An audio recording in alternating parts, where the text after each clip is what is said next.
পরিযায়ী শ্রমিকের রহস্য মৃত্যু হলো ইন্ডি জোটের রাজ্যে, আর মমতা বন্দ্যোপাধ্যায় দুষলেন ডাবল ইঞ্জিন সরকারকে। বোঝো কাণ্ড।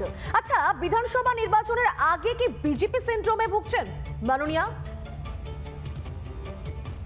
যা করছে সেটা অন্যায় এবং এটা বিজেপি রাজ্যগুলোতে হচ্ছে। তাহলে বিজেপি বাংলায় কি করে বলে যে আমাদের ভোট দিন? উঠতে বিজেপি, বসতে বিজেপি। মাননীয়ার শয়নে স্বপ্নে যেন বিজেপির আতঙ্ক ঘুরপাক খাচ্ছে। না হলে পরিযায়ী শ্রমিকের রহস্য মৃত্যু হলো ঝাড়খণ্ডে, আর দোষীর ভাগিদার হলো কিনা ডবল ইঞ্জিন সরকার। লেবারদের উপর যে অত্যাচার হচ্ছে প্রত্যেকটা কেস আমরা টেক আপ করছি, এফআইআরও হয়েছে প্রত্যেকটা, আমরা অ্যারেস্টও করব। মাইগ্রেন্ট ওয়ার্কার যাদের উপরে অত্যাচারিত হচ্ছে সব পরিবারকে আমরা সাহায্য করছি, করব, কিন্তু যা করছে সেটা অন্যায় এবং এটা বিজেপি রাজ্যগুলোতে হচ্ছে। তাহলে বিজেপি বাংলায় কি করে বলে যে আমাদের ভোট দিন? আপনি ঠিকই বলেছেন মাননীয়া, যা হচ্ছে এটা সত্যিই অন্যায়।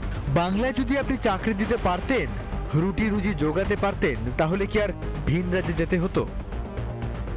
পরিযায়ী শ্রমিকদের উপর অত্যাচার হচ্ছে, যুক্ত হয়ে যাচ্ছে, বিজেপি দাঙ্গাগুলো লাগাচ্ছে এবং এর পেছনে গভর্নমেন্ট অফ ইন্ডিয়ার এজেন্সি আছে। বাংলার শ্রমিকদের জন্য নামকে বাঁচতে কিছু প্রকল্প তৈরি করেছেন রাজ্যের মুখ্যমন্ত্রী মমতা বন্দ্যোপাধ্যায়। এই যেমন শ্রমশ্রী, কর্মসাথী।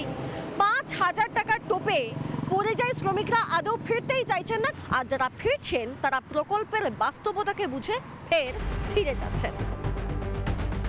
পরিযায়ীদের জন্য রাজ্য সরকারের এইসব আশ্বাসে বিশ্বাস করে বাংলায় অনেকেই ফিরে আসেন, যদিও মোহভঙ্গ হতে বেশি দিন সময় লাগেনি।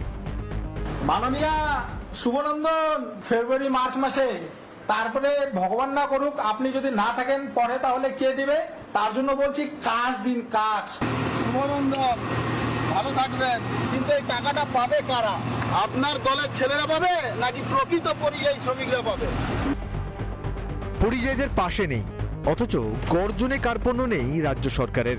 এই ইস্যুতে রাজ্যকে কটাক্ষ করেছে বিরোধীরা। ঝাড়খণ্ড সরকার তো বিজেপি সরকার নয়। ঝাড়খণ্ড সরকারে তো মুখ্যমন্ত্রীর ভাই, মুখ্যমন্ত্রীর বন্ধু সরকার, সেখানে তো বসে আছে হেমন্ত সোরেন সাহেব। সেখানে তো ভারতীয় জনতা পার্টির সরকার নেই। আমার রাজ্যকে তার কোষাগারে অর্থ প্রদান করছে এই পরিযায়ী শ্রমিকরা তাদের মাথার ঘাম পায়ে ফেলে বাড়িতে রোজগার করে। সেই জায়গাটায় রাজ্যের ভূমিকা কি? একটা পরিচয়পত্র দিতে পারে না? আমরা দেখছি একের পর এক লাশ হয়ে বাড়ি ফিরছে, অত্যাচারের সম্মুখীন হতে হচ্ছে, হত্যা হয়ে ফিরে আসছে। সেটা রোধের জন্য রাজ্য প্রশাসন, লেবার ডিপার্টমেন্ট, ইভেন মুখ্যমন্ত্রী সেই ধরনের কোনো সদিচ্ছা দেখতে পাচ্ছি না। কাজ নেই, রুজি রুটির টানে বাংলার যুব সমাজকে ছুটতে হচ্ছে ভিন রাজ্যে। পরিযায়ীদের ঢাল করে কোন রাজনৈতিক ফায়দা লোটের চেষ্টা মাননীয়ার? রিপাবলিক বাংলা। নানা ধরনের কন্টেন্ট দেখার জন্য লাইক করুন, শেয়ার করুন আমাদের ফেসবুক পেজ, সাবস্ক্রাইব করুন আমাদের ইউটিউব চ্যানেল।